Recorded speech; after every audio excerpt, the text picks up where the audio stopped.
Assalamualaikum warahmatullahi wabarakatuh. Kita ketemu lagi dan sesuai apa yang saya bicarakan tadi, nanti kita presensinya langsung saya panggil satu-satu ya. Dan nanti jam 11.30 itu ada kuis, materinya adalah terkait dari root locus dan juga materi tentang sistem pengendali PID secara umum.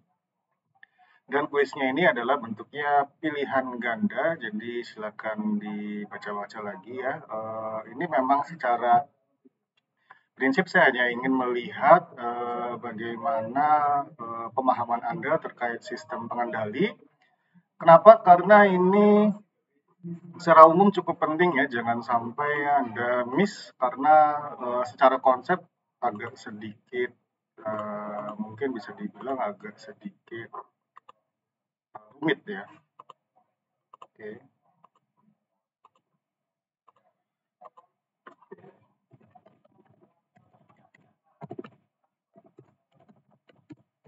Oke, kita lihat.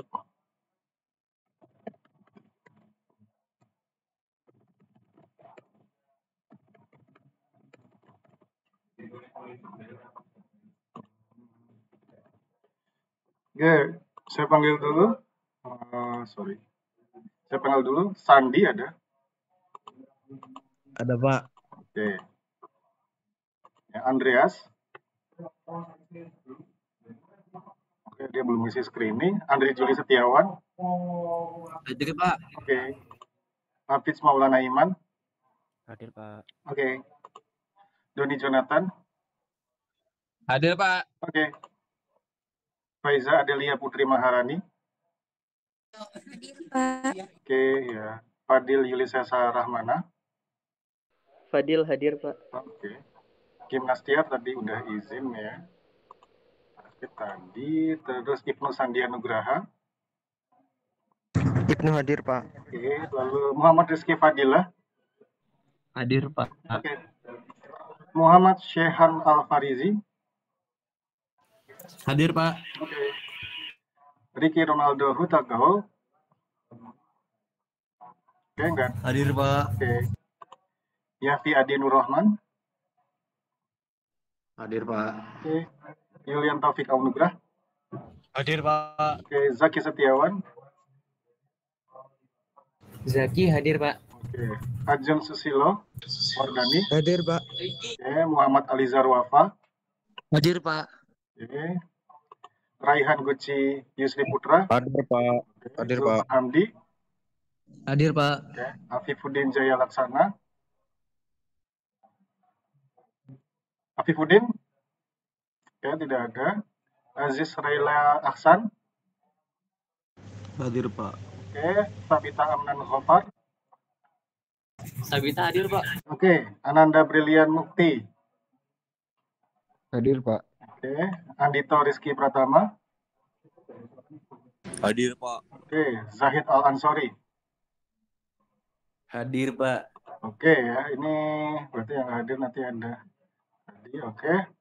Nah, oke, sekarang kita akan lihat ya materi tentang root locus. Kenapa? Karena materi ini sebenarnya bisa dibilang butuh analisis ya, masalah analisis yang mendalam. Jadi kita membutuhkan semacam penelaahan secara langsung terhadap terhadap bagaimana sebuah sistem itu kita kita analisis berdasarkan letak akar-akar kedudukan, dan ini memang sangat abstrak sekali. Jadi saya sebenarnya menginginkan Anda nanti menyimak dengan baik. Nanti saya akan tanya ke siapa, mungkin salah satu dari Anda atau semuanya ya.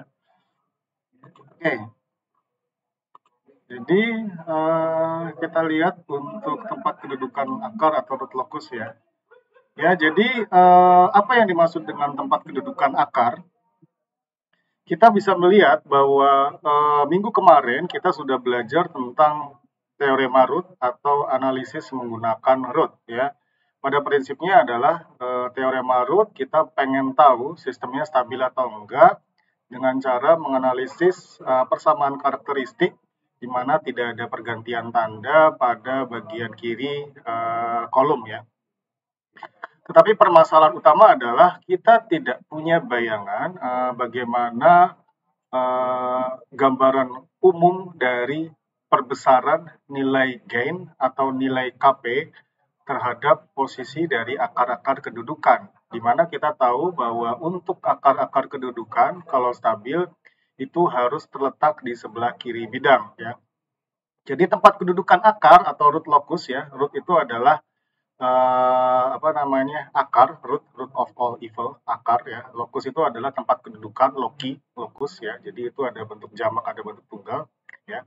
Jadi tempat kedudukan akar atau root locus adalah penggambaran posisi-posisi dari akar semua pada bidang S dengan parameter dari 0 hingga tak hingga.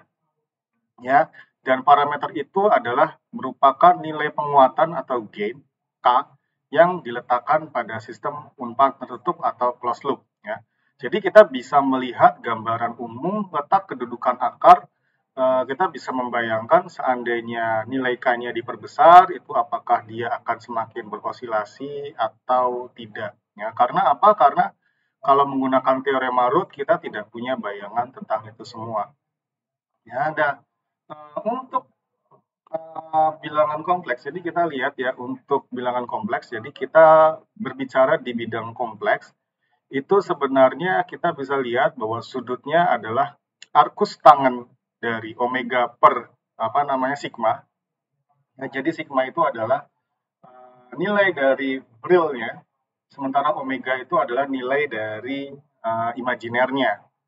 Dan sudutnya, sudut antara imajiner dan real adalah arkus tangen atau pangkat min 1 omega per sigma. Dan kita harus hati-hati bahwa itu bisa dinyatakan dalam bentuk radian secara umum ya, atau bisa juga dalam bentuk degree atau derajat secara umum ya. Nah, untuk nilai magnitudenya M itu adalah akar dari sigma kuadrat ya, ditambah omega kuadrat ya, akar dari sigma kuadrat ditambah omega kuadrat. Nah, kita balik lagi ke definisi root locus ya. Root locus itu sesuai dengan arti dalam bahasa Inggrisnya. Root itu adalah akar-akar dan locus itu adalah tempat kedudukan. Jadi root locus adalah tempat kedudukan akar-akar persamaan karakteristik ya. Jadi kemarin kita udah lihat persamaan karakteristik adalah penyebut ya, kan ada pembilang bagian atas dan penyebut bagian bawah. Untuk persamaan closed loop ya, di mana persamaan penyebutnya itu kita buat dalam persamaan 1 ditambah GS HS itu sama dengan 0. Itu adalah persamaan karakteristik. Dan tempat kedudukan akar-akar persamaan karakteristik itu kita namakan root locus, dan kita bisa membuatnya untuk menentukan bagaimana karakteristik kestabilan dari sistem tersebut. Apakah selalu stabil atau ada batas kestabilannya? Tidak semua sistem itu secara default stabil. Bisa jadi dia memang tidak stabil dari sananya dan kita membutuhkan pengendali yang umum. Oke ya, lalu bagaimana cara menggambarkan root locus ya? Ya, yang pertama adalah mencari akar-akar persamaan karakteristik, dan setelah kita dapatkan akar poolnya, kita tambahkan nilai penguatannya atau gain controllernya, sehingga nantinya apa? Nantinya dia akan bergerak pada sumbu imajiner. Ya. Jadi dia akan bergerak pada sumbu imajiner, dan kita mengharapkan pergerakannya itu selalu berada di sebelah kiri sumbu imajiner yang akan membuat sistemnya menjadi stabil. Nah, yang kedua adalah kita juga bisa berbicara pada pengalaman ya. Kita cari nilai pool. Pool itu adalah akar penyebut ya, dan zero itu adalah akar dari pembilang ya. Jadi kalau misalkan suatu persamaan itu adalah S tambah 1 per S tambah 2 ya, berarti poolnya adalah min 1 dan zeronya adalah min 2 ya. Misalkan saya tulis di sini ya, misalkan ada persamaan dalam closed loop ya, CS per RS sama dengan S tambah 1 per S tambah 2 ya. Itu closed loop ya. Kita bisa langsung tentukan bahwa zeronya adalah apa yang membuat S tambah 1 sama dengan 0 ya untuk zero. S tambah 1 sama dengan 0, berarti S-nya sama dengan min 1. Untuk pool ini, S tambah 2, itu sama dengan 0, sehingga S sama dengan min 2. Nah, itu cara kita menentukan pool dan zero. Jadi, kalau misalkan persamaannya ada banyak, misalkan S tambah 1, S min 5, S tambah 7, S tambah 9, maka zeronya adalah min 1 dan 5, yaitu yang di bagian pembilang, sementara poolnya adalah min 7 dan min 9 yang di bagian penyebut. Ya. Ini adalah persamaan closed loop. Lalu setelah kita mencari nilai pool dan zero, kita menentukan titik breakaway point, center of gravity, dan asymptote. Nah, ini kita akan bahas nanti, tapi breakaway point itu ada pada prinsipnya adalah ketika pembesaran nilai gain itu akan membuat sistemnya atau akar-akar kedudukannya itu meninggalkan bagian real. Ya, bagian real dan itu juga akan membuat sistemnya sedikit berosilasi. Ya, jadi semakin tinggi nilai imajiner dari sebuah persamaan itu osilasinya akan makin besar. Sementara asimptot itu adalah bagaimana pergerakan dari K menuju tak hingga itu membentuk sudut tertentu terhadap sumbu real. Lalu setelah kita mendapatkan itu, kita mencari nilai dari omega U atau titik potong dengan sumbu imajiner, itu kita langsung menggunakan substitusi. Jadi memang abstrak sekali untuk ini. Misalkan contoh 1 ya. Kita lihat ini adalah blok diagram ya, blok diagram dengan persamaan seperti ini ya. Kita lihat untuk ininya, bentuknya GSHS di sini. Kita mau lihat persamaan ini memiliki blok diagram seperti ini. Ya. Berarti GS-nya adalah KC dikali 2 per 3S tambah 1 dikali S tambah 1. Lalu di sini ada umpan balik sebesar 0,5.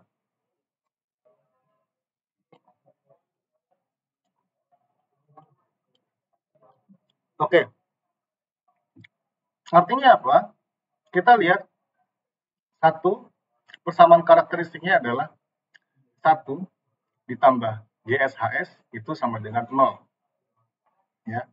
Open loop transfer function-nya itu berarti 1 ditambah 0,5 dikali 2 per 3S tambah 1 dikali S tambah 1 kali KC sama dengan 0. Ya, itu gampang ya. Jadi open loop-nya itu adalah ini dikalikan semua. KC dikalikan 2 per 3S tambah 1 dikali S tambah 1 dikali 0,5. Hasilnya adalah ini. Ya, hasilnya adalah 3S kuadrat tambah 4S ditambah dalam kurung 1 tambah KC itu sama dengan 0. Ya. Lalu bagaimana cara kita mencari akar-akar kedudukannya? Ini tentu saja kita bisa menggunakan rumus ABC. Ya, menggunakan rumus ABC artinya apa? Kita bisa lihat menggunakan rumus ABC ini rumus ABC itu min B sama dengan akar B kuadrat min 4AC per 2A. Ya. B-nya itu adalah 4, jadi min B itu adalah min 4. B kuadrat itu adalah 4 kuadrat, itu sama dengan 16. Ya. 4AC berarti C-nya adalah 1 tambah KC. 4A berarti 4 kali 3, berarti 12. Ya. Berarti itu min 12 dikali C, yaitu 1 tambah KC, per 2A atau 2 dikali 3. Sehingga akar persamaannya itu adalah menjadi min 2 per 3, yaitu min 4 per 6, tambah kurang sepertiga akar 1 dikurangi KC. Ya. Nah, sepertiga akar 1 dikurangi KC. Dari mana dapatnya sepertiga? Kita bisa lihat di sini, akar 16 min akar 12 1 tambah KC itu kita bisa simpelkan menjadi, kita bagi 2 semuanya. Ya. Jadi nanti kita akan bisa lihat bahwa bentuknya itu ya itu kurang lebih sama dengan sepertiga akar 1 min 3 KC. Ya, itu adalah cara kita mencari nilai akar karakteristiknya. Kenapa bisa satu min akar 3 KC? Kan kita udah lihat ya, 16 min 12 dikurang KC berarti kan. 16 min 12 dikurang KC atau 4 dikurang 12 KC ya. 4 dikurangi 12 KC. Ya itu tinggal dikeluarin aja ya. Apa namanya, 4-nya jadi 2 kuadrat, jadi itu 2, itu bawah, jadi nanti itu adalah 2/6. Jadi kalau di persamaannya ini adalah akar berapa namanya, 4 min 12 KC ya. Ini kan sama aja, kalau 4-nya dikeluarin berarti ini kan 2 akar 1 min apa namanya 3 KC. Kenapa? Karena kalau dimasukin jadi dikalikan 4 semua, 4 kali 1 adalah 4 kali 1 adalah 4, dan 4 dikali 3 adalah 12. Jadi ini 2/6, ini coret ya. Jadi ini 1, 3. Itu kurang lebih bagaimana cara menentukan akarnya. Lalu bagaimana cara menggambarkan root locusnya? Kita bisa lihat dari akar-akar persamaan ini. Ini kita bisa lihat untuk KC-nya sama dengan 0, ya. Ketika KC-nya sama dengan 0, berarti dia letaknya di min 2/3. Nah, jadi pada saat pada saat KC-nya 0, itu letaknya di min 2/3 tambah 1/3 dan min 2/3 min 1/3. Ya. Min 2/3, min 1/3 adalah min 1. Min 2/3 tambah 1/3 adalah min 1/3. Jadi letak akarnya pada saat KC-nya 0, kita masukkan 0 di sini adalah min 2/3 min 1/3 sama min 2/3 tambah 1/3. Itu letaknya di sini ya. Letak pada saat KC-nya itu sama dengan 0. Ya. Coba dilihat lagi. Kita tolong bisa dipikirkan saat KC-nya 1. Ini kita tinggal masukkan saja saat KC-nya 1, berarti di sini adalah 1 min 3, 1 min 3 atau min 2i. Ya, min 2i.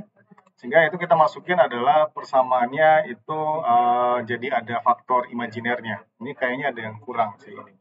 Jadi dipikirkan dulu. Ini maksudnya ada i-nya ya, ini ada i-nya. Min 2/3 tambah kurang akar 2/3 i ya di sini.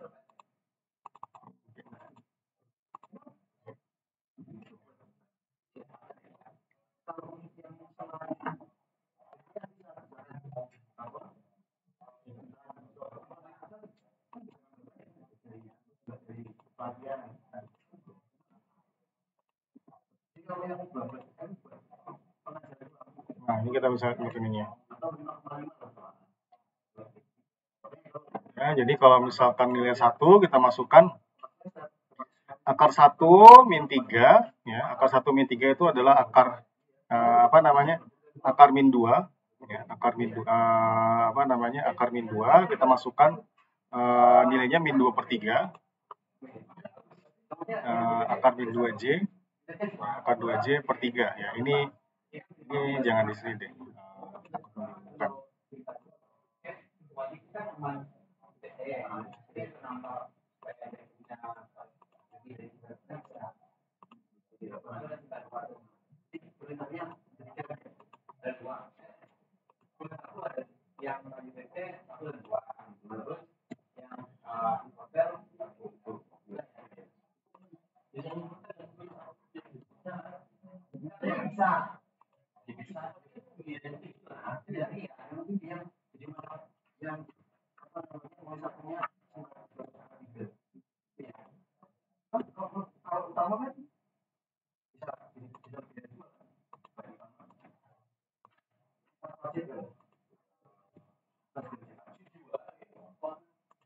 Ya, kita lihat di sini.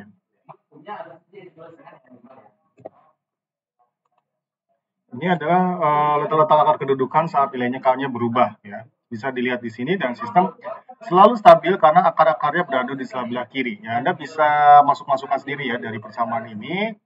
Jadi kita gambarkan di sini. Jadi adalah cara satu untuk menggambarkan root locus.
Oke. Ya, jadi Anda tinggal masukkan nilai ini ya. K-nya 1, itu akan masukkan akar 2J. Ya, ingat akar min 2 adalah akar 2J. Terus saat masukin apa namanya K-nya 5 itu jadi akar min 14 atau akar 14J. Jadi kita tinggal sesuaikan aja ya. Jadi kembali ke variabel kompleks atau bilangan kompleks. Ketika akar itu adalah akar negatif, kita masukkan itu bagian imajiner sebesar akar negatif tadi. Tapi pada prinsipnya adalah kita bisa melihat ya semakin diperbesar nilai K-nya, dia menuju ke atas ya. Dan semuanya itu selalu berada di sebelah kiri sumbu imajiner. Artinya apa? Artinya bahwa sistemnya akan selalu stabil walaupun K-nya diperbesar. Cuma kita bisa lihat bahwa ketika sistemnya itu semakin ke atas, dia semakin berosilasi. Tapi osilasi selama bagiannya itu masih di sebelah kiri sumbu imajiner itu masih stabil ya, walaupun makin brutal osilasinya. Nah, itu adalah penggambaran root locus menggunakan persamaan ini. Ini bisa jadi akan jadi masalah pada saat apa? Pada saat akar-akarnya itu lebih dari 3, 4, atau 5. Ya. Kenapa? Karena pada saat itu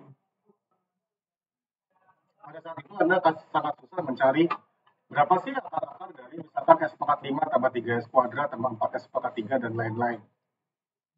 Nah, itu tentu saja tidak bisa digunakan menggunakan persamaan biasa. Contoh berikutnya adalah ini.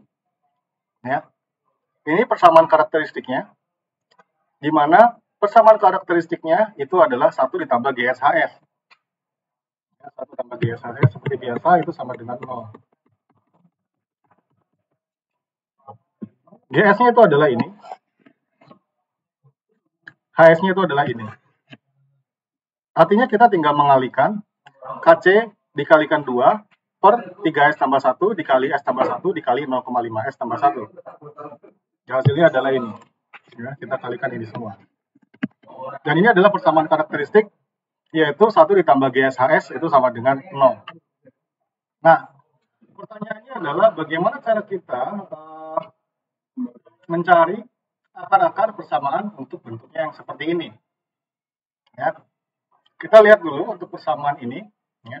1 ditambah KC per 3S tambah 1 dikali S tambah 1 dikali 0,5S tambah 1 sama dengan 0. Sehingga kita bisa lihat, ini sebenarnya kita bisa kalikan ya. Nilai 1 ini kita ganti dengan 3S tambah 1 dikali S tambah 1 dikali 0,5S tambah 1. Per 3S tambah 1 dikali S tambah 1 dikali 0,5S tambah 1. Ditambah dengan persamaan ini juga. Ya, persamaan ini juga. Sehingga nanti hasil akhirnya itu kita tinggal lihat penyebutnya kan sudah sama ini. Kita tinggal jumlahkan pembilangnya saja, yaitu 3S tambah 1 dikali S tambah 1 dikali 0,5S tambah 1 ditambah KC. Per 3S tambah 1 dikali S tambah 1 dikali 0,5S tambah 1. Ya. Nah, lalu kita buat ya Ini kan sudah GSHS. Ya, ini sudah GSHS. Persamaan karakteristik adalah 1 ditambah GSHS sama dengan 0. Berarti 1 ditambah ini, apa namanya, ini kan udah 1 tambah ini sama 0 ya. Berarti persamaan ini itu sama dengan 0. Ya. Kita pindahkan ini ke sini. Ya. Berarti kan ini tinggal jadi 0 semua ya, karena ini dikalikan 0. Sehingga hasilnya itu adalah tinggal yang pembilangnya saja. 3S tambah 1 dikali S tambah 1 dikali 0,5S tambah 1 ditambah KC sama dengan 0. Dan persamaan karakteristiknya adalah ini. Nah, persamaan karakteristiknya adalah ini. Kita bisa lihat dengan menggunakan nilai KC yang berubah-ubah, kita bisa menentukan berapa letak akar-akarnya. Pada saat akarnya 0, ya, pada saat ini 0, ini bisa diuraikan menjadi akar ini.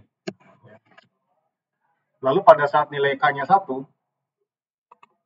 setelah kita ganti K-nya 1, dia akar-akarnya akan berganti menjadi di min 2,271 ditambah 0,53 plus minus 0,55J atau plus minus 0,55I. Ya, ini pada saat 1, misalkan di sini, jadi ada 1 di sini, 1 di sini, 1 di sini. Saat K-nya 5, itu kita ganti, ada min 2,77, ya, di sini juga. Ya. Tambah kurang 0,281, tambah kurang 1,168, bukan di sini ya. Ya ini. Dan apa namanya? Dan ini akan terus bertambah nilainya. Nah, ketika kita perbesarkannya, pada suatu keadaan, ya, misalkan kita bisa lihat untuk K-nya 14, ya. Mungkin kita bisa lihat untuk akarnya itu adalah min 3,3 di sini, satu lagi di 1,732i, satu lagi di min 1,273i. Artinya pada saat nilai K-nya sudah mencapai 14, dia mulai kritis. Ketika kita perbesar lagi, akarnya udah ada yang terletak di min 3,586, tetapi di sebelah sini ada yang menyentuh bagian sini atau sudah sampai di sebelah kanan sumbu imajiner. Sehingga kita bisa nyatakan bahwa ada batas kestabilan di mana pada saat K-nya lebih besar dari 14, dia mulai bergerak melewati sumbu imajiner di sini. Ya, melewati sumbu imajiner, artinya ketika sudah lewat sebelah kanan, dia menjadi tidak stabil. Ya, jadi yang stabil itu di sini saja. Kalau sudah melewati sebelah kanan, dia menuju ke ketidakstabilan. Nah, tentunya ini akan jadi masalah pada saat kita mau mendesain sistem dan ternyata penguatannya mensyaratkan lebih besar dari 14. Itulah sebabnya kita harus mendesain sistem dengan bijak dan membatasi nilai penguatannya itu agar tidak lebih besar dari 14. Ini adalah kasus gambar root locus, tetapi yang menjadi masalah adalah kalau untuk gambar yang ini yang saya pernah tunjukkan tadi, ini kita bisa dengan bisa dengan mudah juga, tapi kita bisa dengan santai memasukkan nilai KC, ya, lalu kita pakai rumus ABC, ya, kita pakai rumus ABC untuk memasukkan berapa sih akar-akarnya, ya, dengan persamaan ini, dan kita langsung dapat gambar root locusnya dengan cara memplot nilai K pada saat K-nya 0, 1, 5, 10, 20, 50. Tetapi ketika persamaannya seperti ini, ya, kalau yang ini kan kita dapat persamaannya itu bisa dibilang agak susah. Kenapa? Karena ini bukan dalam bentuk persamaan kuadrat. Ini adalah bentuk persamaan pangkat 3. Di mana untuk setiap K kita harus masukin nilai K-nya satu-satu. Misalkan pada saat K-nya 0, persamaannya adalah 1,5S pangkat 3 ditambah 5S kuadrat ditambah 4,5S ditambah 1 ditambah KC. Masalahnya di mana? Masalahnya adalah agak susah untuk mencari akar persamaan pangkat 3. Ya, akar persamaan pangkat 3, apalagi nanti selanjutnya pangkat 4, pangkat 5. Ya. Kalau misalkan poolnya ada banyak, itu bisa jadi pangkat 4, pangkat 5. Belum kalau kita tambahkan pengendali misalkan integral, yang biasanya ya pastinya menambah pool. Itu tentu saja akan sangat sangat susah untuk kita proyeksikan ya. Jadi yang mungkin bisa dipahami di sini, kalau untuk yang persamaan ini kita tinggal masukkan persamaan ini ya, persamaan ini. Untuk kaca yang berbeda-beda, kita langsung dapatkan nilai ketika K-nya 0, lihat akarnya di sini, ketika K-nya 1, akarnya di sini, kita langsung masukkan di sini. Tapi kalau untuk yang ini nggak bisa. Kenapa? Akarnya itu masih dalam bentuk persamaan, pangkat 3. Kita harus cari akar-akar persamaan pangkat 3 untuk nilai K yang berubah-ubah.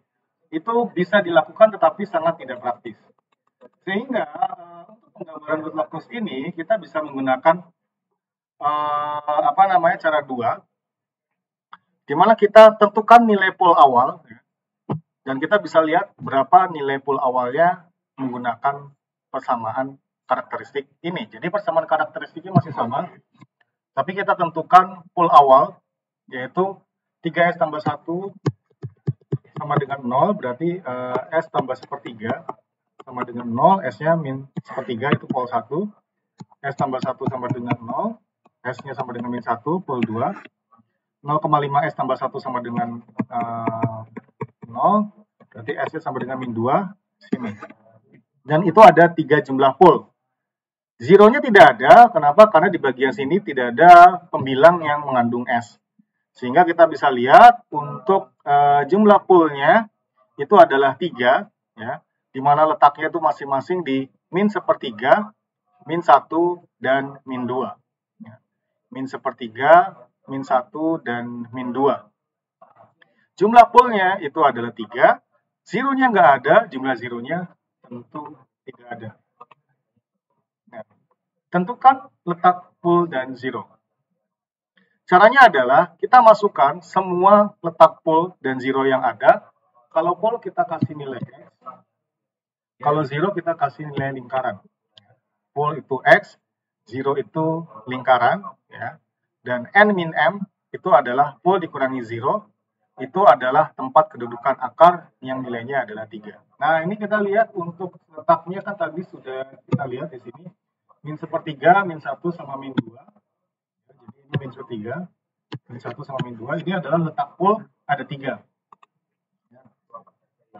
Nah, kita lihat untuk letak pool 0. Ya. Kita lihat untuk N min M, 2 min 0 sama dengan genap. Dia itu bukan tempat kedudukan akar. Ya, ini bisa seperti ini. Jadi kita lihat nanti caranya seperti apa. Ya. N min M sama dengan 1, 1 min 0 ganjil itu adalah tempat kedudukan akar. Dan ini nanti kita bisa lihat ini mencari bagaimana letak kedudukan akar. Ya, jadi ini kita lihat, ya, kita mencari N min M yang ganjil, ya. Jadi ini kita cari, oh ini dia ganjil di bagian sini. Berarti di sini adalah tempat kedudukan akar. Ini kita bisa lihat di sini digambarkan, oh ini tempat kedudukan akar, berarti di sini ada garis merah. Karena apa? Karena kita melihat N min M-nya. 3 min 0 itu di sini tempat kedudukan akarnya itu adalah ganjil. Di sini 2 min 0 tempat kedudukannya itu adalah genap, berarti bukan. Dan di sini 1 min 0 ganjil, berarti ini adalah tempat kedudukan akar. Sehingga kita bisa lihat yang kedudukan akar yang genap itu yang ini sampai yang ini. Itu adalah tempat kedudukan akar. Ya. Dari mana genap dan ganjilnya ya kita bisa lihat untuk bentuk ininya. Kan di sini sebelah kanannya ada 3. Ya. Ini sebelah kanannya ada 2. Ini sebelah kanannya ada 1. Ya. Jadi kita melihatnya, ini sebelah kanan poolnya ada berapa? Ada 3. Dikurangi 0, 0. Ganjil berarti sesuai. Ini sesuai. Sekarang dia berduduk di sini. Lihat sebelah kanan. Ada berapa? Ada 2. 2 itu genap. Berarti bukan. Sini bukan. Dan ini N min M itu adalah 1 min 0.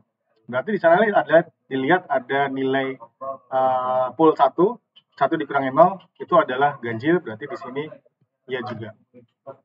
Kita juga bisa masukin di sini. Kita bisa lihat di sini kalau di sini N min 0, 0 itu bukan ganjil, jadi nggak bisa. Jadi kita bisa lihat untuk letak pool 0 itu letaknya di sini. Ya. Letak pool 0. Tetapi di sini ada titik breakaway. titik breakaway itu adalah titik di mana nilai dari pole dan zero, nilai dari K-nya itu mulai bergerak menjauhi sumbu real.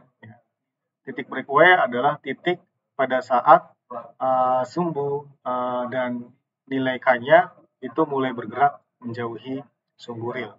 Ya, kita bisa lihat di sini untuk titik breakaway-nya, ya, kita mencari dengan cara persamaan ini, ya. Sigma 1 per S min ZI atau itu sama dengan sigma 1 min S min PJ.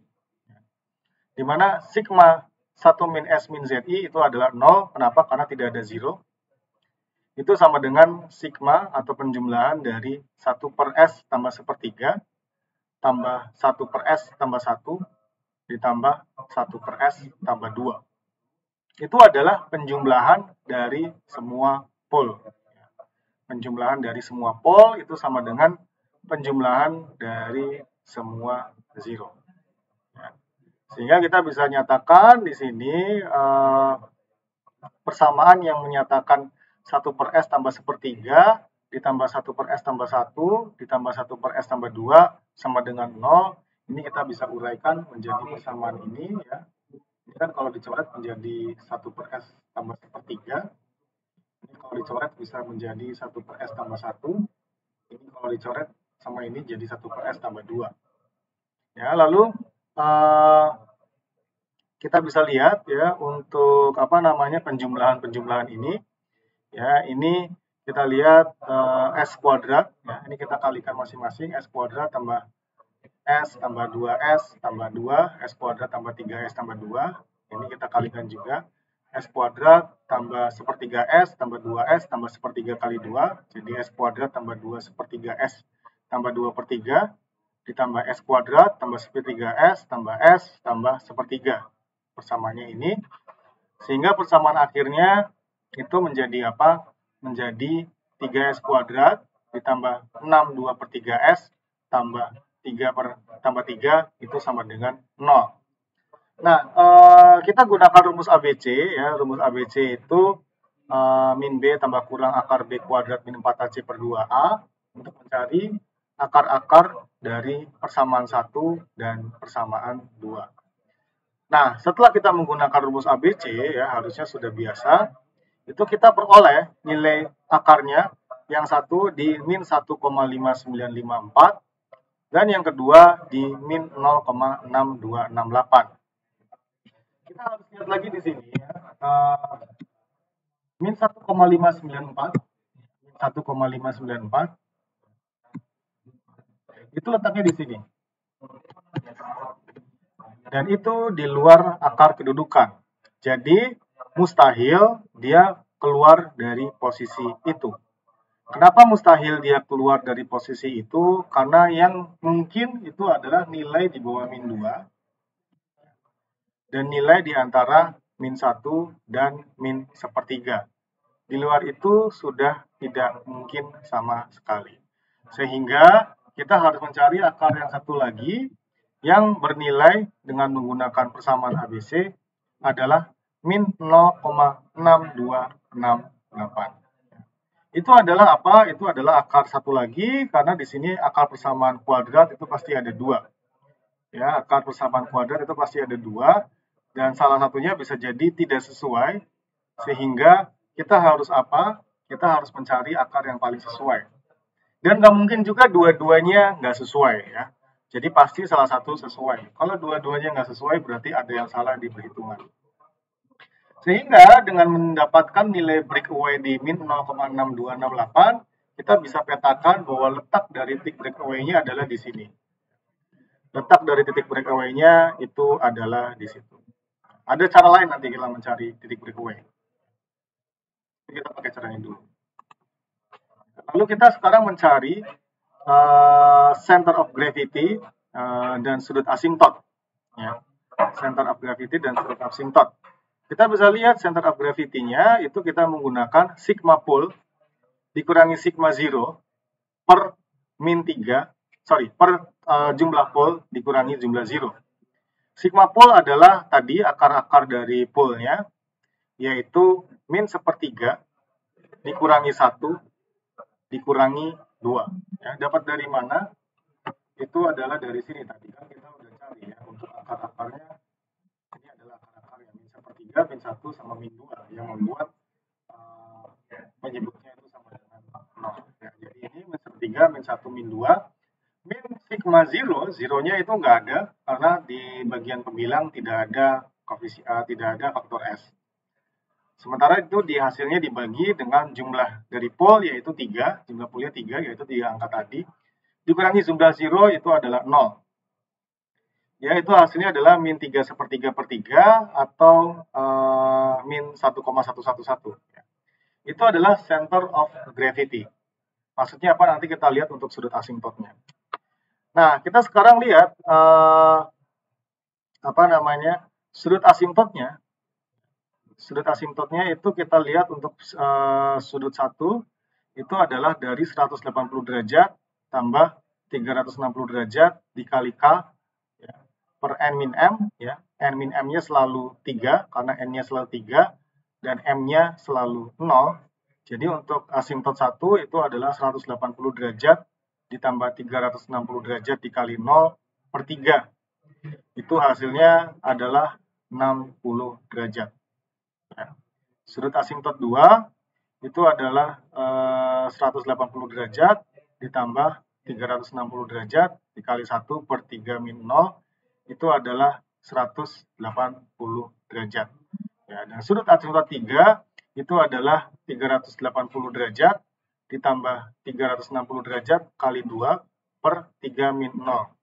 Ya, jadi hanya kita buat sampai dengan nilai ininya tercapai, ya, nilai K2-nya tercapai. Nah, kita bisa lihat berarti sudut 1 itu adalah 60 derajat, sudut 2 adalah 180 derajat, dan sudut 3 adalah 300 derajat. Nah, kita terapkan di sini. Nah, tadi kita sudah dapatkan nilai center of gravity-nya itu adalah min 1,1. Min 1,1, jadi kita bisa lihat ini adalah sumbu titik center of gravity-nya. Ya. 60 derajat, ya. 60 derajat adalah sudut dari sini ke sini. Ya. 180 derajat adalah sudut dari sini ke sini. Sudut 300 derajat adalah dari sini ke sini.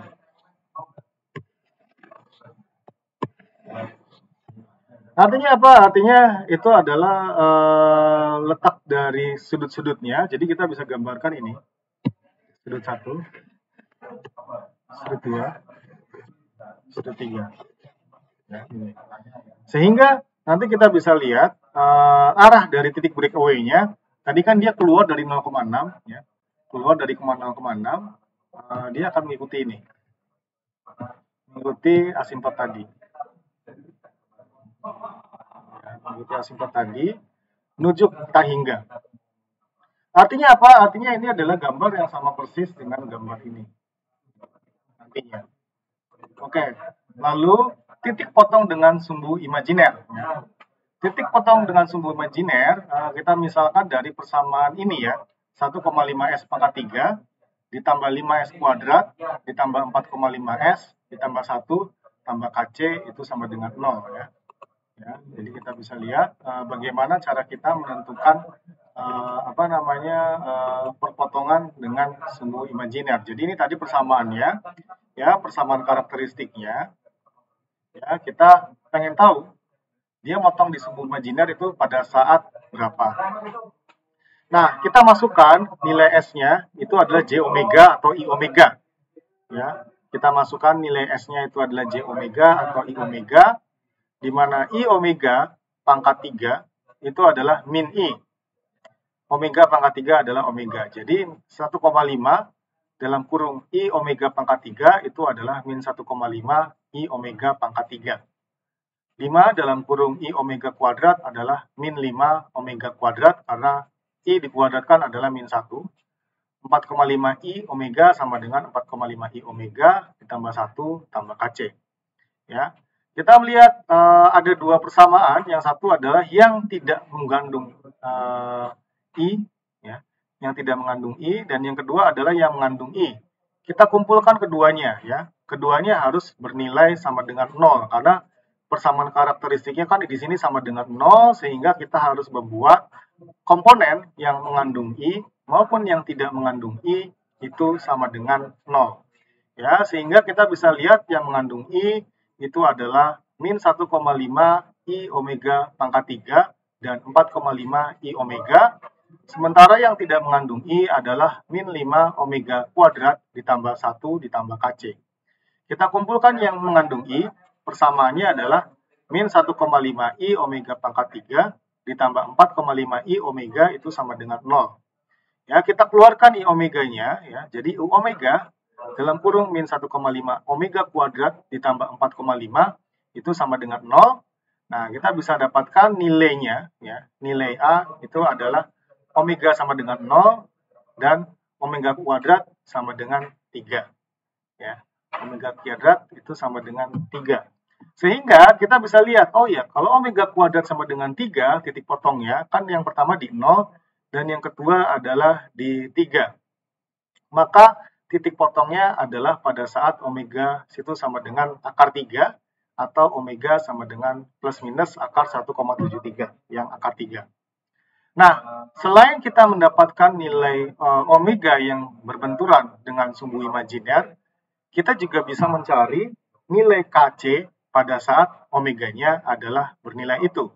Artinya kita juga bisa mencari nilai Kc pada saat terjadi perpotongan dengan sumbu imajiner. Ya, kita tinggal memasukkan nilai omega kuadrat tadi yang sama dengan 3 ke persamaan min 5 omega kuadrat ditambah 1 ditambah Kc sama dengan 0. Atau sama dengan min 5 dikali 3 ditambah 1 ditambah Kc itu sama dengan 0. Ya, dan kita bisa lihat itu min 5 tambah 1 tambah Kc sama dengan 0, berarti min 14 tambah Kc sama dengan 0, Kc sama dengan 14. Sehingga dari sini kita bisa memperoleh kesimpulan bahwa nilai yang membuat berpotongan dengan sumbu imajiner atau dalam bahasa fisiknya dia mulai tidak stabil adalah pada saat K-nya bernilai 14, karena pada saat kita memasukkan nilai omega kuadrat sama dengan 3 di persamaan min 5 omega kuadrat tambah 1 tambah Kc sama dengan 0, itu tercapai pada saat K-nya bernilai 14. Dan ini sangat inline dengan dengan pemetaan tadi, ya, dengan pemetaan tadi.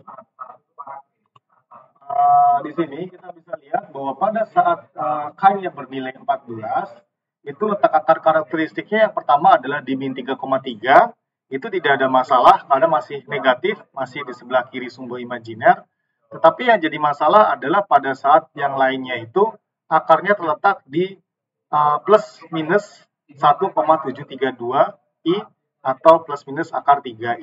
Itu yang jadi masalah.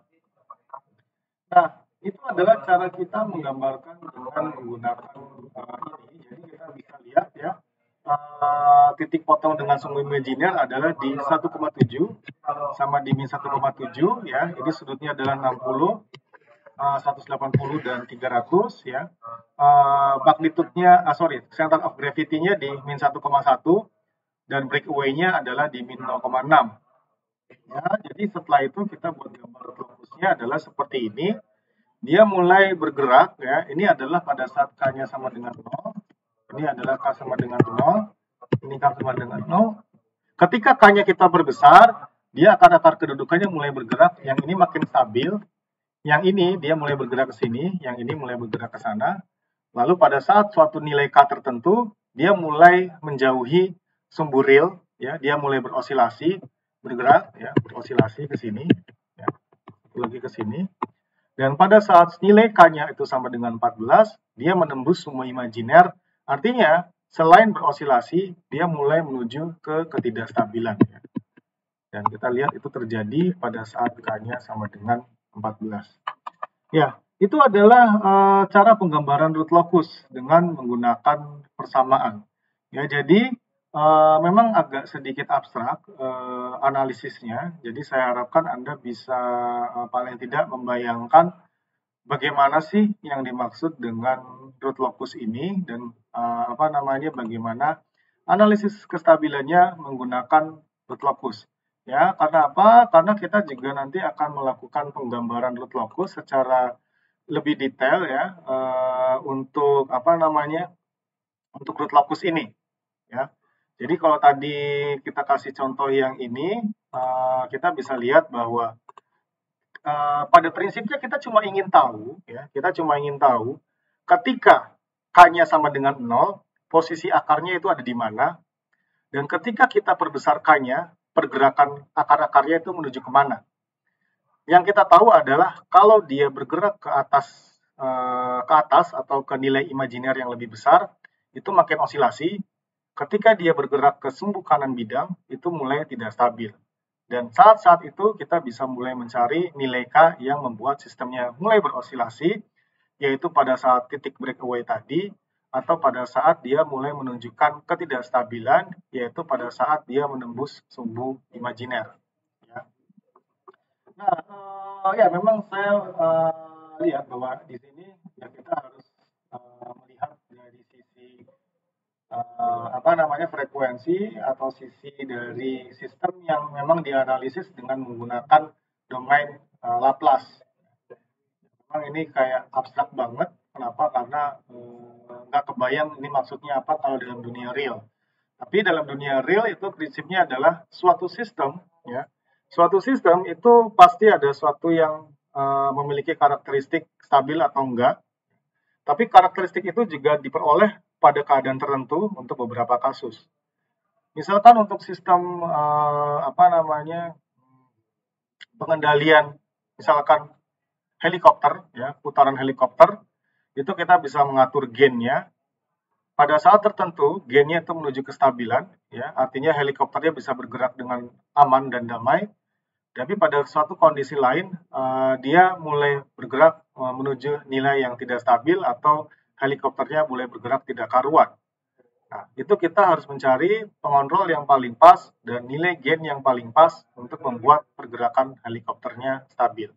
Dapat dari mana persamaan-persamaannya? Persamaan-persamaan ini kita peroleh dari penurunan fungsi fisis yang dulu dipelajari di bab 3 ya untuk turunan dari persamaan fisis ke matematik. Ya, misalkan kayak persamaan rangkaian listrik ya RLC atau DC servomotor atau persamaan yang mengandung nilai fungsi transfer kalor dan massa dan juga fungsi transfer dari fluida ya. Itu adalah bagaimana cara kita mendapatkan nilai fungsi transfer dari persamaan-persamaan fisis. Ya, tetapi memang secara umum kita juga bisa mendapatkan persamaan tadi menggunakan metode empiris, di mana kita mendapatkan grafik output ketika kita berikan input step, ya, dan dari grafik outputnya itu kita berusaha mencari persamaan matematika yang ordernya mendekati, dan ketika kita variasikan nilai K-nya itu paling mirip dengan grafik yang sudah diperoleh dari percobaan empiris tadi. Nah, ini itu adalah bagaimana cara kita menggambarkan akar-akar kedudukan. Jadi minggu kemarin kita cuma pengen tahu stabil atau enggak, sekarang kita tahu bagaimana gambaran letak kestabilan sistemnya. Ya. Dan kita bisa menggunakan dua cara tadi. Yang pertama adalah cara mencari akarnya langsung, yaitu dengan menggunakan fungsi karakteristik, kita petakan pada K sama dengan 0 akarnya di mana, K sama dengan 1 akarnya di mana, K sama dengan 2 akarnya di mana. Ini memiliki suatu suatu kelemahan ketika ketika nilai K-nya itu ketika nilai persamaan kuadratnya itu persamaan karakteristiknya adalah pangkat 3, pangkat 4, pangkat 5. Yang nyari-nyari akar pangkat 4, pangkat 5, pangkat 3 itu agak ribet. Kalau pangkat 2 mungkin masih bisa pakai rumus ABC, ya, kita bisa cari akar-akarnya saat K-nya variasi, ya kita tinggal masukkan di tabel, K0 berapa, K1 berapa, K2 berapa. Tapi kalau sudah pangkat 3, ya agak susah untuk memetakannya, karena kita kan harus mencari akar persamaan pangkat 3, ya, ke 3 buah akar, dan itu tidak bisa pakai rumus ABC, kita harus siap pakai cara coba-coba. Atau kalau pakai MATLAB ya lebih gampang lagi, tapi kan kita tidak mau Jadi cuma ngetik doang, terus dapat nilainya, tapi nggak tahu dapat dari mana nilai tadi. Jadi memang untuk apa namanya, untuk pemetaan root locus kita lebih suka menggunakan cara kedua yang bisa diperlakukan atau bisa digunakan untuk semua jenis keadaan pada persamaan karakteristik. Ya, untuk yang cara satu yaitu cara cari akar langsung itu kita baru bisa menggunakannya saat persamaannya simple. Paling tidak order 2, ya order 2 dan kita pakai rumus ABC bisa. Tapi kalau udah order 3, order 4 ya kayaknya nggak mungkin kita menggunakan cara mencari persamaan akar secara langsung. Jadi ya kita menggunakan ini ya, cara 2. Cara yang memang lebih universal. Artinya secara prinsip dia bisa diberlakukan untuk berbagai persamaan polinomial. Ya. Tapi memang kita harus sering-sering latihan ya, sering-sering latihan untuk menggambarkan karakteristik root locus tadi. Dan kalau udah biasa di sini, kita juga nanti bisa meminta bantuan MATLAB ya, karena di MATLAB kita tinggal ketik sekian-sekian langsung muncul gambarnya ya. Itu harusnya ketika Anda sudah paham bagaimana cara menganalisis dengan menggunakan matematika secara biasa, lalu ya MATLAB-nya itu digunakan ketika Anda sudah paham dan Anda males untuk bolak-balik melakukan perhitungan yang Anda sudah paham betul caranya, ya itu adalah fungsi MATLAB. Ya, dan juga memastikan biar Anda nggak melakukan kesalahan. Ya, oke, itu adalah root locus ya. Mungkin kita lihat contoh-contoh lain ya. Karena apa? Karena sebenarnya kita harus melihat bagaimana bentuk-bentuk yang lain. Ya, ini saya gunakan metode yang lain ya. Jadi mungkin di sini bisa dibaca bahwa dengan menggunakan metode root locus ya, dengan mencari atau menggambarkan lokasi akar persamaan, maka kita bisa memprediksi efek dari poles closed loop jika gain atau penguatan atau parameter divariasikan. Ya, ini contoh yang pertama tadi ya, fungsi transfernya. Jadi saya lihat overview untuk fungsi transfer yang lain, biar nanti dapat lebih banyak gambaran. Ya, kita bisa lihat untuk kasus ini fungsi karakteristiknya adalah ini kan kita lihat ini kan bersama ini bisa dicoret.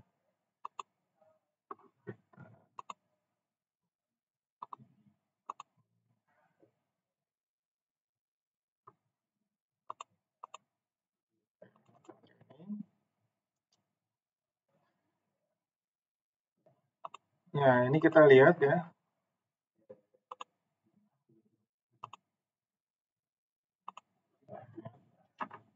Ya, ini adalah persamaan karakteristik kan, persamaan karakteristiknya, aduh ini.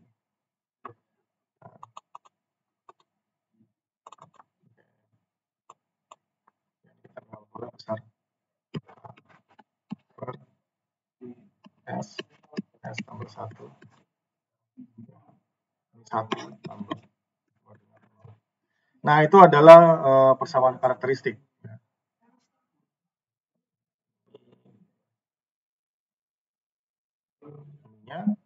Nah, ini kita bisa lihat itu adalah K per S kuadrat tambah S tambah K. Ya. Itu adalah persamaan karakteristiknya. Nah, ini kita bisa lihat, ini pakai rumus ABC ya. S1 sama dengan min setengah. Ya. Tambah setengah akar 1 min akar 4K. Akar 1 min 4K. S2 adalah min setengah akar 1 min 4K. Ya. Kita bisa lihat, kalau K-nya di bawah seperempat, respon teredam tidak ada osilasinya karena bagian imajinernya nggak ada. Ya.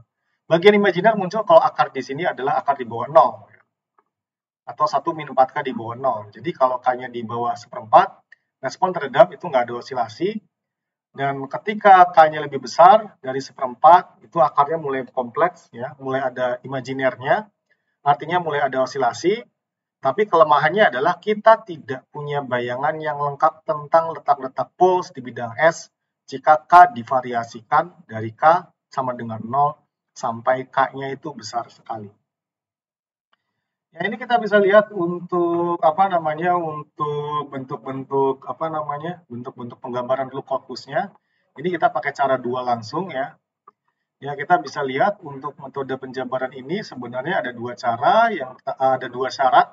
Yang pertama adalah syarat sudut ya, yaitu sudut GSHS itu harus sama dengan plus minus 180 derajat. Ya.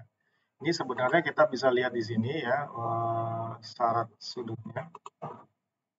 Ya, dari mana ini? Ya, ini adalah syarat sudutnya. Sorry di sini nanti. Nanti kita di sini ada juga syarat sudut ya.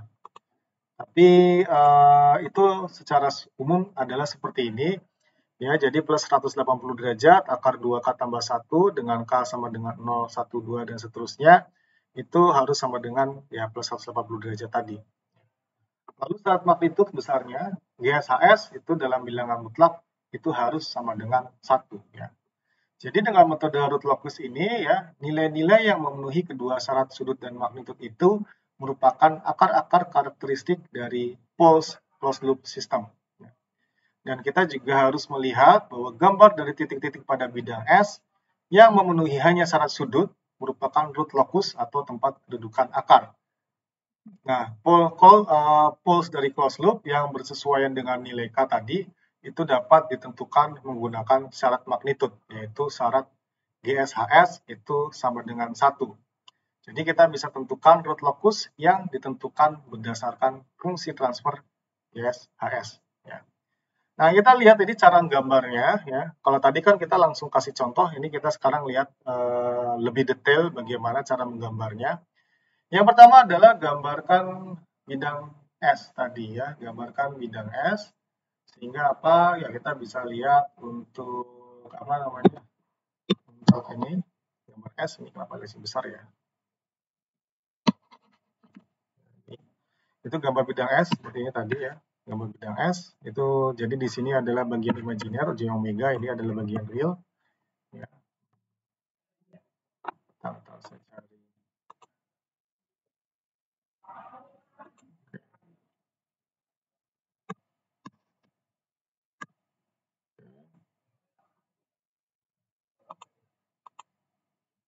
Oke, lalu tentukan letak pulse dan zero dari GSHS pada bidang S ya.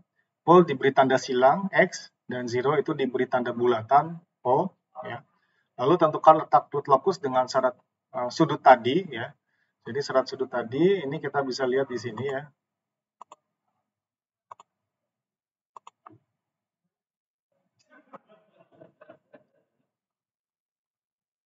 Ini ya.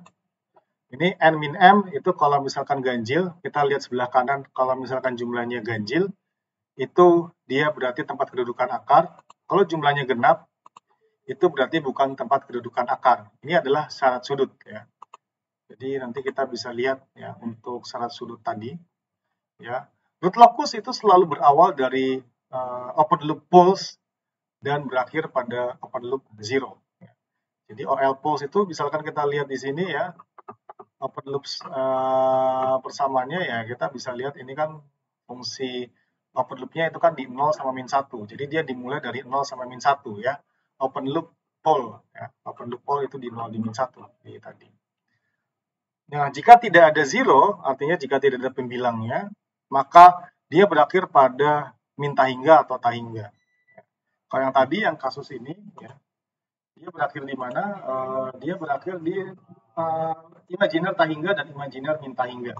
Kalau yang di sini dia berakhir di min tahingga, di sini berakhir plus tahingga sama plus tahingga, tetapi di jumlah yang positif dan negatif J. Ya. Oke, lalu tentukan garis asimtot atau batas tahingga tadi dengan sudut asimtot adalah plus minus 180 derajat 2K tambah 1 per N min M ya. Jadi contohnya adalah seperti ini. Ya. Ini adalah penentuan sudut asimtot tadi. Ini kan tadi sudut asimtotnya ada 3 ya. 60 derajat, 180 derajat, dan 300 derajat. Ya, 60 derajat ini, 180 derajat ini, dan 300 derajat ini. Ya. Seperti itu. Lalu setelah itu kita cari perpotongan asimtot pada sumbu real atau sigma poles dikurangi sigma zeros per N min M. Ya. Untuk kasus ini kita bisa lihat di persamaan ini.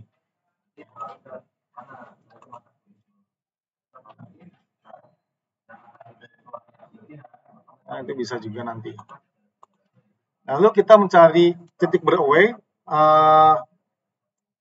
yang keluar dari bidang real. Nah, ini kita bisa menggunakan cara yang satu lagi, yaitu dk per ds itu sama dengan 0. Kita coba pakai Word ya.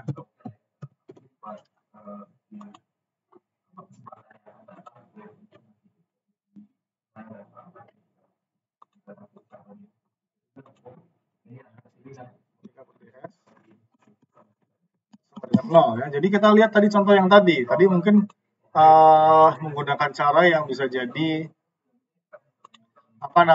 agak sedikit ribet. Kita cari dk per ds sama dengan 0. Ya, ini adalah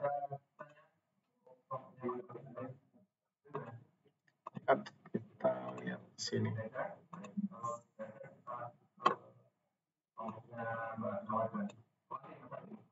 Ya, ini kan persamaan K itu sama dengan min 1,5 S pangkat 3 tambah 5 S kuadrat tambah 4,5 S tambah 1 ya. Sehingga dk per ds sama dengan ya, min 1,5 S pangkat 3 diturunkan, yaitu min 4,5 S kuadrat tambah 10 S tambah 4,5. Ya. Nah, ini kita cari berapa akar-akar yang membuat nilainya itu adalah sama dengan 0 ya. Kita mencari nilai akar-akar yang membuat dia sama dengan 0. Ya, itu adalah cara kita mencari berapa titik breakaway-nya. Ya, titik breakaway-nya adalah seperti itu nanti.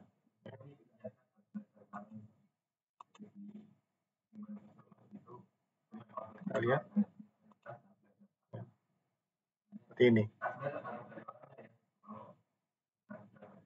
Nah, ini nanti akan dapat hasilnya sama, yaitu min 1,594 sama min 0,6268. Jadi, ini adalah alternatif untuk mencari titik breakaway seandainya Anda merasa cara yang ini terlalu susah, ya. Cara lebih gampangnya adalah ini ya. Kita tinggal turunkan saja persamaan tadi ya, persamaan tadi S pangkat 3. Ini kan persamaannya adalah K sama dengan min 1,5 S pangkat 3 tambah 5 S kuadrat tambah 4,5 S tambah 1 ya. Berarti dk per ds itu sama dengan kita turunkan min 1,5 S pangkat 3 yaitu min 4,5 S kuadrat ditambah turunan dari 5 S kuadrat adalah 10 S ditambah 4,5 S ditambah 1. Jadi kita buat turunannya dan kita dapatkan hasil ini. Ya, itu adalah cara mencari titik breakaway alternatif ya. Saya sendiri lebih suka menggunakan cara ini karena menurut saya lebih simple ya, simple untuk menggunakan titik breakaway tadi ya. Oke, lalu jika ada pole atau zero kompleks, ini kita tentukan sudut pergi dan sudut datang ya dengan menggunakan syarat sudut. Tapi ini kalau ada akar kompleks, mungkin nanti kita bahas ya setelah ini karena saya tidak ingin membuat lebih kompleks lagi. Kita ambil contoh yang sistem yang simple dulu ya. Contoh pertama adalah persamaan untuk fungsi transfer K per S dalam kurung S tambah 1. Nah, ini kita cari pulse-nya. Pulse-nya adalah tadi ya. K per S dalam kurung S tambah 1, berarti S-nya adalah 0 untuk pulse 1, dan pulse 1 lagi adalah min 1. Untuk 0 nggak ada. Sudut asimtot adalah plus minus 180 derajat dibagi N min M. N-nya adalah jumlah pole, M-nya jumlah 0, berarti plus minus 180 derajat dibagi 2 dikurang 0, atau plus minus 180 derajat dibagi 2 sama dengan plus minus 90 derajat. Ya. Titik potok asimtot pada sumbu real adalah sigma pole dikurangi sigma 0. Sigma pole adalah 0 plus min 1, sigma 0 adalah 0, dibagi pole dikurangi 0, atau 2 dikurangi 0 sama dengan 0 ditambah min 1, bagi 2 sama dengan min setengah. Nah, titik breakaway, ya, kita lihat kita menggunakan cara turunan tadi, kan K per S dalam kurung S tambah 1 sama dengan min 1 ya, dari K per S dalam kurung S tambah 1 tambah 1 sama dengan 0. Jadi K itu sama dengan min S kuadrat min S, DK per DS itu sama dengan min 2S min 1 sama dengan 0, dan S itu sama dengan min setengah, atau dia titik breakaway dari sumbu real ya. Jadi tidak ada kompleks pole atau zero, jadi nggak perlu dicari sudut pergi atau datang, tidak ada perpotongan terhadap sumbu imajiner, dan kita bisa lihat untuk nilai K pada titik breakaway dengan menggunakan syarat magnitude GSHS sama dengan min 1 ya. Kita masukkan nilai S-nya itu kan apa namanya K dalam kurung S tambah K dalam kurung S tambah 1, kita masukkan titik breakaway-nya min setengah, berarti K-nya itu adalah sama dengan 1/4 ya. Kita masukkan, ini kan min setengah dikali setengah, min 1/4, K per min 1/4 sama dengan 1, berarti K-nya itu adalah 1/4 karena ini masih dalam tanda mutlak ya. Tanda mutlak itu berarti membuat semua nilai itu menjadi positif, baik positif besar atau positif kecil. Ya, itu adalah cara penggambaran root locus-nya. Ya, ini adalah bentuk-bentuk root locus yang biasa kita gunakan ya untuk sistem. Jadi kalau cover S, ini bentuk root locusnya seperti ini, akar-akar kedudukan ya, dan kalau misalkan bentuk root locusnya pangkat 3 dan lain-lain, kita juga bisa lihat ya. Oke, kita lihat lagi contoh yang sedikit lebih kompleks ya. Misalkan persamaan fungsi transfernya untuk open loop adalah K per S dalam kurung S tambah 1 dikali S tambah 2 ya. Polesnya itu adalah letaknya di 0, di min 1, dan di min 2. Dan zeronya itu nggak ada. Artinya ya sama kayak tadi, karena di pembilangnya di sini nggak ada zero. Ya. Di sini nggak ada faktor S sama sekali, berarti kita nggak bisa masukkan zero di sini. Ya. Seperti itu. Nah, sudut asimptotnya adalah plus minus 180 derajat per n min m atau 180 derajat per 3 dikurangi 0 sama dengan plus minus 60 derajat. Titik potok asimptot dengan sumbu real, sigma n dikurangi sigma m per n min m. Sigma n-nya adalah 0 plus min 1 plus min 2, sigma m-nya 0, n-nya 3, m-nya 0, jadi hasilnya adalah 0 tambah min 1 tambah min 2, dibagi 3 itu sama dengan min 1. Untuk titik breakaway, GSHS itu sama dengan min 1, ya. Berarti K per S dalam kurung S tambah 1 dikali S tambah 2 sama dengan min 1, K sama dengan min S pangkat 3, min 3S kuadrat, min 2S, sehingga DK per DS itu sama dengan min 3S kuadrat, min 6S, min 2, sama dengan 0. Ya. Dan letak akarnya ada dua, yang pertama ada di min 0,42, dan yang kedua ada di min 1,58, yang valid adalah di min 0,42. Kenapa? Karena letak min 1,58 itu di luar akar-akar kedudukan. Ya. Kita nanti lihat penggambarannya kan tadi, kalau kita gambarkan seperti ini,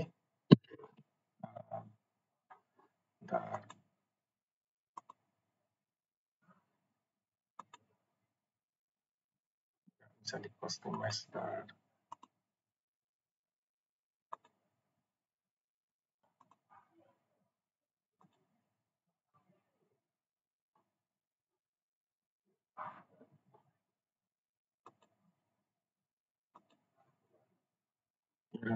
Oke. Ya, jadi kita bisa gambarkan, mungkin nggak apa-apa ini besar ya. Kan kalau digambarkan seperti ini. Ini di 0, di 1, kita gambar di sini aja.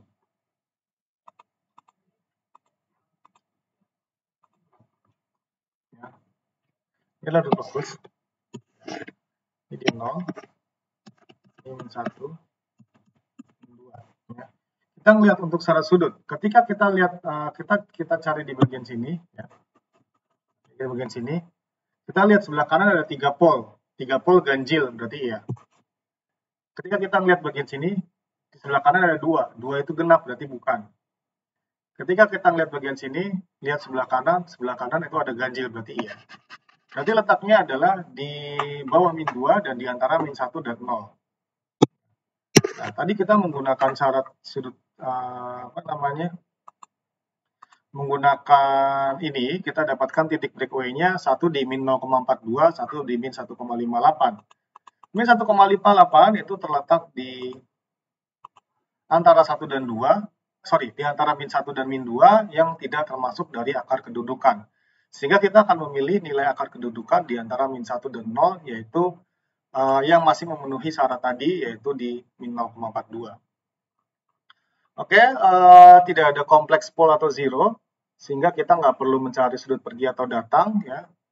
Lalu untuk perpatungan dengan sumbu imajiner, ya, persamaan karakteristiknya S pangkat 3 tambah 3S kuadrat tambah 2S tambah K, ini sama dengan 0. Ya, kita ganti S-nya dengan J omega.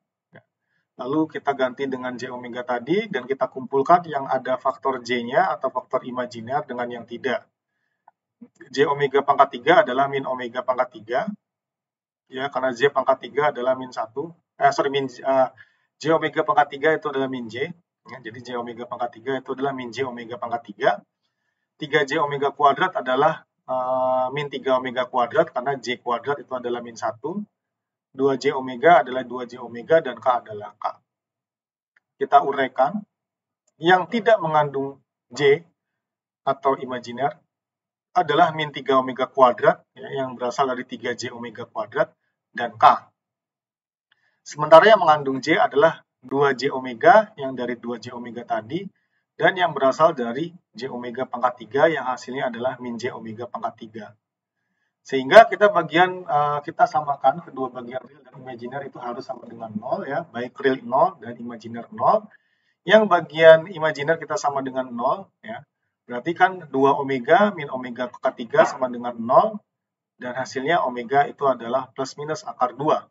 Ya, kita dapatkan omega pada saat perpotongan imajiner itu bernilai plus minus akar 2. Kita cari nilai K-nya pada saat perpotongan dengan imajiner, artinya K-nya itu diperoleh pada saat omeganya adalah plus minus akar 2, kita masukkan ke persamaan K min 3 omega kuadrat atau K min 3 dalam kurung akar 2 kuadrat. Sehingga kita dapatkan hasil K min 3 omega kuadrat sama dengan itu diperoleh pada saat K-nya itu adalah sama dengan 6. Ya. Nah, ini kita lihat untuk breakaway dengan menggunakan syarat magnitude GSHS sama dengan min 1. Kita masukkan titik breakaway-nya adalah min 0,42. Kita peroleh K itu sama dengan 0,38. Ya.